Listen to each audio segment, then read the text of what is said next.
മലബാർ നൊമാഡ്സിന്റെ മറ്റൊരു എപ്പിസോഡിലേക്ക് എല്ലാവർക്കും സ്വാഗതം. നമ്മുടെ കൊച്ചു കേരളത്തിനെ ഓർമ്മപ്പെടുത്തുന്ന ക്യാൻസറിനോട് വിട പറഞ്ഞുകൊണ്ട് നമ്മൾ തിരിച്ച് മെൽബണിലേക്കുള്ള യാത്ര തുടങ്ങുകയാണ്.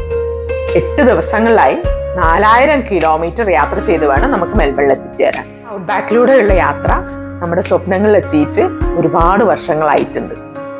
ഇനിയുള്ള ദിവസങ്ങൾ ഈ ഔട്ട്ബാക്കിലെ കാഴ്ചകളൊക്കെ ആസ്വദിച്ച് നമുക്ക് യാത്ര തുടരാം.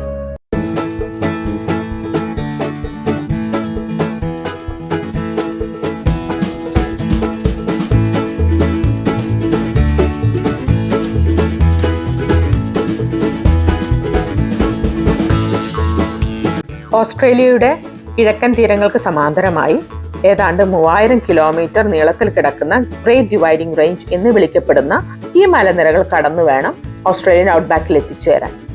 നമുക്ക് നമ്മുടെ പശ്ചിമഘട്ടം പോലെ തന്നെ ഓസ്ട്രേലിയയുടെ കാലാവസ്ഥയിൽ വലിയ സ്വാധീനം ചെലുത്തുന്നതാണ് ഗ്രേറ്റ് ഡിവൈഡിംഗ് റേഞ്ച് എന്ന ഈ മലനിരകൾ. ഈ പർവ്വതങ്ങൾക്കപ്പുറം കിടക്കുന്ന മൗണ്ട് സർപ്രൈസ് എന്ന കൊച്ചു ഗ്രാമത്തിലാണ് ഇന്ന് വൈകുന്നേരത്തോടു കൂടി നമുക്ക് എത്തിച്ചേരേണ്ടത്.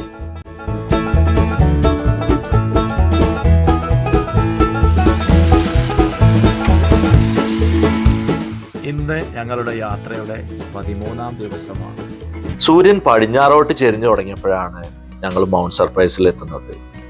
പഴയ കാലത്തെ പ്രതാപത്തിന്റെ ഓർമ്മകളുമായി ദിവസങ്ങൾ തള്ളി നീക്കുന്ന ഒരു ചെറിയ ഗ്രാമം. സർക്കാരിന്റെ കണക്കനുസരിച്ച് ഇവിടുത്തെ താമസക്കാർ 138 ആണെങ്കിലും ഇപ്പോൾ ഇവിടെ ഒരു 50 പേരിലേറെ താമസക്കാരില്ല എന്നാണ് ഇവിടെ മോട്ടൽ നടത്തുന്ന പ്രായം ചെന്ന സ്ത്രീ ഞങ്ങളോട് പറഞ്ഞത്. ടൂറിസ്റ്റ് സീസൺ ആയാൽ ഇവിടുത്തെ കാരവൻ പാർക്കുകളും മോട്ടലുകളൊക്കെ സജീവമാകും. ആ സമയത്ത് ഇവിടെ ജോലി ചെയ്യുന്നതിന് വേണ്ടി ചെറുപ്പക്കാരായ ഒരുപാട് പേര് നഗരങ്ങളിൽ നിന്ന് ഇവിടെ എത്തുന്നതോടുകൂടി മൗണ്ട് സർപ്രൈസ് സജീവമാകും. സീസൺ കഴിഞ്ഞാൽ അവരൊക്കെ അതുപോലെ തിരിച്ചു പോകും. 1860 മുതൽ 960 വരെയുള്ള ഒരു നൂറ്റാണ്ട് കാലം മൗണ്ട് സർപ്രൈസിൻ്റെ പ്രതാപകാലമായിരുന്നു. ആ സമയത്ത് ഇവിടുത്തെ കാറ്റൽ മാർക്കറ്റിൻ്റെയും മൈനിങ് വ്യവസായത്തിൻ്റെയൊക്കെ ഒരു ഇടത്താവളമായി മൗണ്ട് സർപ്രൈസ് റെയിൽവേ സ്റ്റേഷൻ പ്രവർത്തിച്ചു വന്നു. 960 മുതൽ ഓസ്ട്രേലിയയിൽ റോഡ് ട്രാൻസ്പോർട്ടേഷൻ കൂടുതൽ പോപ്പുലർ ആയതോടുകൂടി മൗണ്ട് സർപ്രൈസിന് അതിൻ്റെ പ്രതാപവും നഷ്ടപ്പെട്ടു. ഇനി അങ്ങോട്ടുള്ള യാത്ര ഔട്ട്ബാക്കിലൂടെയാണ്. തലേന്ന് രാത്രിയിലെ നിർത്താതെ പെയ്ത മഴ കാരണം പല സ്ഥലങ്ങളിലും വെള്ളം കയറിയതായി കണ്ടു. ഇടയ്ക്ക് വാഹനം നിർത്തി മുൻപോട്ടുള്ള റോഡിന്റെ അവസ്ഥ ചോദിച്ചറിഞ്ഞ് യാത്ര തുടരാനാണ് ഞങ്ങൾക്ക് കിട്ടിയ ഉപദേശം.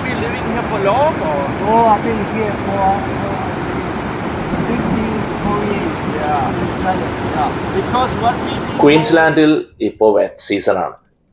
നവംബർ മുതൽ ഏപ്രിൽ വരെയാണ് ഇവിടുത്തെ മഴക്കാലം.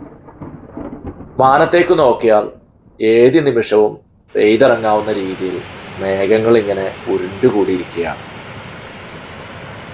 ഔട്ട്ബാക്കിൻ്റെ ചില ഭാഗങ്ങളെ ഫ്ലഡ് പ്ലെയിൻ എന്നും ഇവിടുത്തുകാർ വിളിക്കാറുണ്ട്. അതിന് കാരണം മഴ പെയ്താൽ ഏത് നിമിഷവും വെള്ളം കയറാവുന്ന സമതലങ്ങളാണ്. ഇന്ത്യയുടെ ഇരട്ടിയിലേറെ വലുപ്പമുള്ള ഓസ്ട്രേലിയയിലെ ജനസംഖ്യ 3 കോടിയിൽ താഴെയാണ്. അവരാകട്ടെ ഈ രാജ്യത്തിൻ്റെ 5% താഴെയുള്ള ഭൂപ്രദേശങ്ങളിലാണ് താമസം. അതിൽ തന്നെ ഭൂരിഭാഗവും തീരപ്രദേശങ്ങളിലുള്ള Sydney, Melbourne, Brisbane, Darwin, Perth, Adelaide എന്നീ നഗരങ്ങളെ ചുറ്റിപ്പറ്റിയാണ്. ഏകദേശം ഒരു 100 കിലോമീറ്റർ ഒക്കെ യാത്ര ചെയ്താലും ഒരു മനുഷ്യനെ കാണാനില്ല. കണ്ണെത്താ ദൂരത്തോളം അങ്ങനെ നീണ്ടു കിടക്കുന്ന റോഡാണ്. ഔട്ട്ബാക്കിലൂടെ യാത്ര ചെയ്യുമ്പോൾ ഇവിടുത്തെ ആദിവാസികളുടെ ചരിത്രം കൂടി ഓർമ്മിക്കാതെ നമുക്ക് കടന്നു പോകാൻ കഴിയില്ല. 1788 ജനുവരി മാസം മോഡേൺ ഓസ്ട്രേലിയയുടെ തുടക്കമായി അടയാളപ്പെടുത്താമെങ്കിൽ അതിവിടെ പതിറ്റാണ്ടുകളായി നിലനിന്ന മറ്റൊരു സംസ്കൃതിയുടെ അവസാനം കുറിക്കലായിരുന്നു. പണ്ട് ഭൂമിയിലെ ജലനിരപ്പ് ഇന്ന് കാണുന്നതിലും 400 അടിയോളം താഴെയായിരുന്ന ഒരു കാലത്ത് കടൽ കടന്നെത്തിയതാണ് ഇവിടുത്തെ ആദിവാസികൾ. ലോകത്തിലെ ആദ്യത്തെ കടൽ യാത്രക്കാരും അവരായിരുന്നു അത്രേ.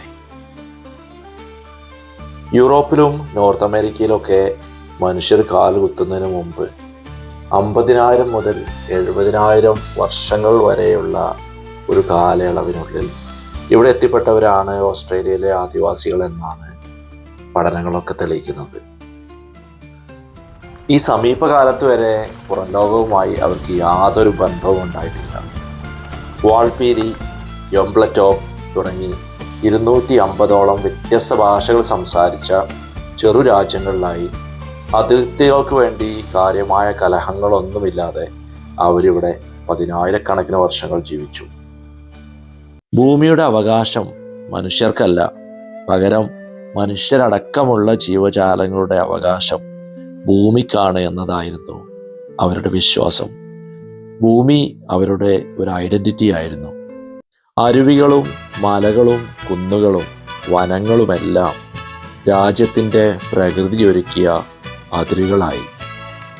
മറ്റൊരു ഗോത്രത്തിൻ്റെ രാജ്യത്തിലൂടെ യാത്ര ചെയ്യാൻ അവർ അന്നാട്ടിലെ മുതിർന്നവരോട് അനുവാദം ചോദിക്കുമായിരുന്നു.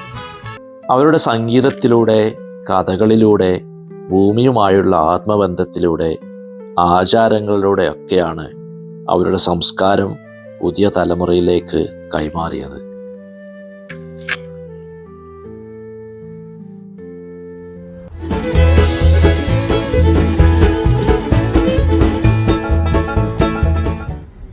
ഏറെക്കുറെ വിജനമായ പ്രദേശങ്ങളിലൂടെ യാത്ര ചെയ്ത് രാത്രി തങ്ങാൻ ഉദ്ദേശിക്കുന്ന വിന്റണിൽ എത്തുമ്പോഴേക്ക് നേരം ഒരുപാട് ഇരുട്ടിയിട്ടുണ്ട്. 7 മണി കഴിഞ്ഞാൽ തന്നെ ഇവിടെ ഭക്ഷണം കിട്ടാൻ പ്രയാസമാണ്. രാത്രിയിൽ ആകെ തുറക്കുന്നത് നാട്ടുകാരെ ഒത്തുകൂടുന്ന ഈ പബ്ബുകൾ മാത്രമാണ്.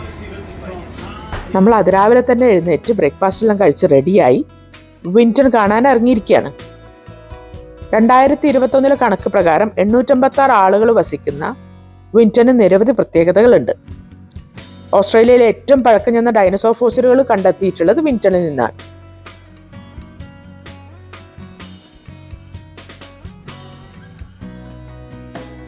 ആഭരണ നിർമ്മാണത്തിന് ഉപയോഗിക്കുന്ന മേൽത്തരം ഓപ്പൽ കല്ലുകൾ കുഴിച്ചെടുക്കുന്ന ഒരിടം കൂടെയാണ് വിന്റൺ. അതുകൊണ്ട് തന്നെ ഹോം ടു ബോൾഡർ ഓപ്പൽസ് എന്നുകൂടെ വിന്റൺ അറിയപ്പെടുന്നുണ്ട്. ഷീപ്പ് ആൻഡ് കാറ്റിൽ റൈസിംഗ് തന്നെയാണ് ഇവിടുത്തെ ആളുകളുടെ പ്രധാന വരുമാന മാർഗം. അതുപോലെ തന്നെ ഇന്ന് ലോകം മുഴുവൻ സർവീസ് നടത്തുന്ന രാജ്യത്തിന്റെ നാഷണൽ കരിയറായ കോണ്ടസ് എയർലൈൻസ് അതിന്റെ ഓപ്പറേഷന് തുടക്കം കുറിച്ചത് വിന്റണിൽ നിന്നായിരുന്നു.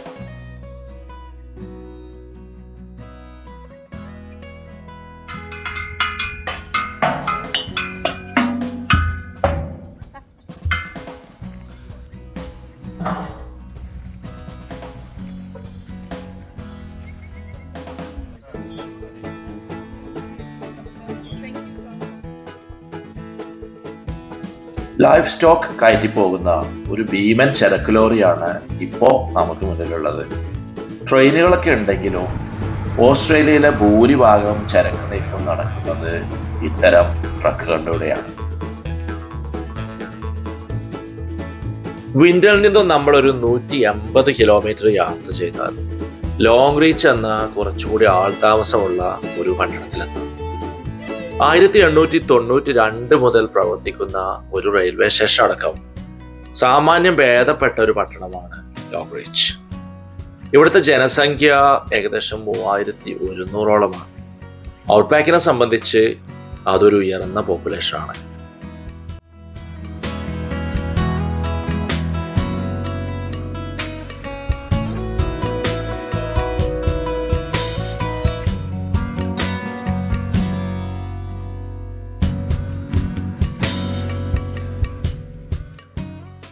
ലോങ് റീച്ചിൽ നടന്നു കാണുന്നതിനിടയിൽ സോവനീഴ്സ് വിൽക്കുന്ന ഒരു കടയിൽ കയറി.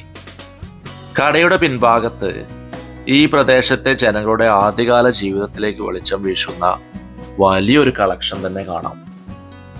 കടയിലെ പ്രായം ചെന്ന സ്ത്രീയോട് ചോദിച്ചപ്പോൾ അതിൽ ഭൂരിഭാഗവും ഇന്നാട്ടുകാരുടെ സംഭാവനയാണെന്ന് മനസ്സിലായി. ആദ്യകാലത്ത് ഔട്ട്ബാക്കിലേക്ക് കുടിയേറിയവരുടെ പ്രധാന ജീവിത മാർഗങ്ങളും കാറ്റിൽ സ്റ്റേഷൻ എന്ന ഓസ്ട്രേലിയക്കാർ വിളിക്കുന്ന കാലി വളർത്തു കേന്ദ്രങ്ങളും മൈനിങ് വ്യവസായവുമായിരുന്നു. ലോങ് റീച്ചിലെ പ്രധാന വരുമാന മാർഗം ഇന്നും വൂൾ വ്യവസായവും കാറ്റിൽ സ്റ്റേഷനും തന്നെയാണ്. 1870-കൾ മുതൽ തന്നെ ഇവിടെ കാറ്റൽ സ്റ്റേഷൻ സ്ഥാപിതമായി. ലോങ് റീച്ചിലെ ഏറ്റവും വലിയ കാറ്റൽ സ്റ്റേഷന് 18,000 ഏക്കർ വിസ്തീർണമുണ്ട്. ഓസ്ട്രേലിയയെ സംബന്ധിച്ചിടത്തോളം അതൊരു ചെറിയ കാറ്റൽ സ്റ്റേഷനാണ്.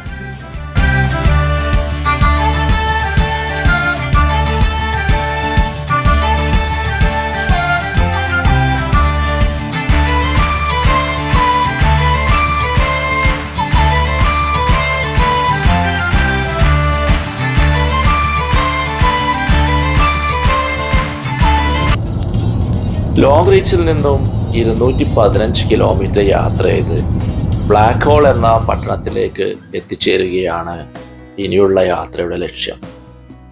ലോങ് റീച്ച് വിട്ടതിന് ശേഷം പ്രധാനപ്പെട്ട കാഴ്ചകളിലൊന്നായിരുന്നു വെൽഷോട്ട് എന്ന ചെറിയ ഗ്രാമത്തിലെ റോഡരികിൽ പ്രദർശിപ്പിച്ചിരിക്കുന്ന പഴയകാല ഗതാഗതത്തിനും ജലസേചനത്തിനും കൃഷിക്കുമൊക്കെ ഉപയോഗിച്ചിരുന്ന യന്ത്രങ്ങളുടെ വലിയൊരു കളക്ഷൻ. ഇവയിൽ പലതും നാട്ടുകാരായ കർഷക കുടുംബങ്ങളുടെ സംഭാവനയാണ്. 18-ാം നൂറ്റാണ്ടിന്റെ രണ്ടാം പകുതിയോടെ ബ്രിട്ടനിൽ തുടങ്ങിവെച്ച കാർഷിക വിപ്ലവം ഔട്ട്ബാക്കിലേക്ക് കുടിയേറിയ കർഷകരുടെ ഇടയിലും വലിയ സ്വാധീനം ചെലുത്തിയിരുന്നു. ആയിരക്കണക്കിന് ഹെക്ടറിൽ നീണ്ടുകിടക്കുന്ന സമതലങ്ങളിൽ കൃഷി ചെയ്യുക എന്നുള്ളത് നാമമാത്രമായ മനുഷ്യർക്ക് അസാധ്യമായിരുന്നു. ബ്രിട്ടന്റെയും അമേരിക്കയുടെയും ചുവട് പിടിച്ച് 19-ാം നൂറ്റാണ്ടിന്റെ അവസാനത്തോടെ ഓസ്ട്രേലിയയിലും പല വിധത്തിലുള്ള യന്ത്രങ്ങൾ നിർമ്മിച്ചു തുടങ്ങിയിരുന്നു. 1880-ൽ ഡാനിയൽ ഹല്ലറെ അമേരിക്കയിൽ വികസിപ്പിച്ചെടുത്ത വിൻഡ്മിൽ വാട്ടർ പമ്പിന്റെ മാതൃകയായിരുന്നു. തുടർന്നുള്ള വർഷങ്ങളിൽ ഓസ്ട്രേലിയയിലും വാട്ടർ പമ്പുകളും വിവിധ രീതിയിലുള്ള കാർഷിക യന്ത്രങ്ങളും നിർമ്മിക്കാൻ തുടങ്ങി. 1886 നിർമ്മിച്ച Sunshine stripper harvester, 1890 model Ridley reaping machine, 1900 നിർമ്മിച്ച Lacre light truck, 1917 model Ruston Proctor tractor തുടങ്ങിയവയെല്ലാം ഔട്ട്ബാക്കിലെ കാർഷിക മേഖലയിൽ വിപ്ലവകരമായ മാറ്റങ്ങൾക്ക് തുടക്കം കുറിച്ചവയാണ്.